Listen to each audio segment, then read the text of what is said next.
ভাই, আমার ছেলে একটা, আমার একটা ছেলে 11 সালে গুম হয়ে গেছে। একটা ছেলে 11 সালে গুম হয়ে গেছে, এই 16 বছর হয়ে যাচ্ছে। লোক মারা গেলি খবর আছে, দেখা যায় যে খবর আছে। আমার ছেলের কোনো ঠিকানা নেই আমার কাছে। বুঝে গেছে। এক 2 নম্বর হলো আপনাদের যে কার্ড দেয় না, এই কার্ড আমাদের এই সরকার ইনশাল্লাহ ধানের শীষ ইনশাল্লাহ ক্ষমতা আসবে। ফ্যামিলি কার্ড সেগুলি 4 থেকে 16-24 লাখ মানুষের কার্ড পাবে।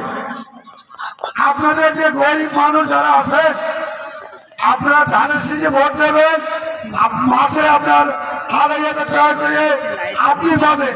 কারো দোয়ারে যাওয়া লাগবে না, কারো ভাত পাওয়া লাগবে না।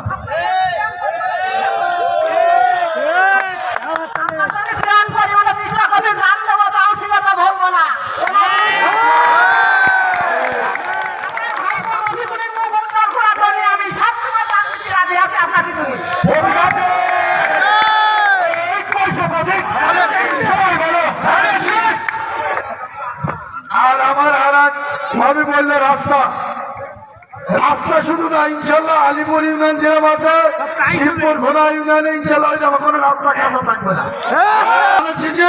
কাজ করেন আপনারা, যে কষ্ট আছে ইনশাল্লাহ আপনাদের পাশে আমি থাকবো। আমি অর্থ দিলাম, বক্তব্যে আরো কিছু বলবো। এখন ওই বক্তব্য শেষ হোক, আবার বক্তব্য দেবো। সালাম আলাইকুম। বৌদি মনে কিছু বলবে।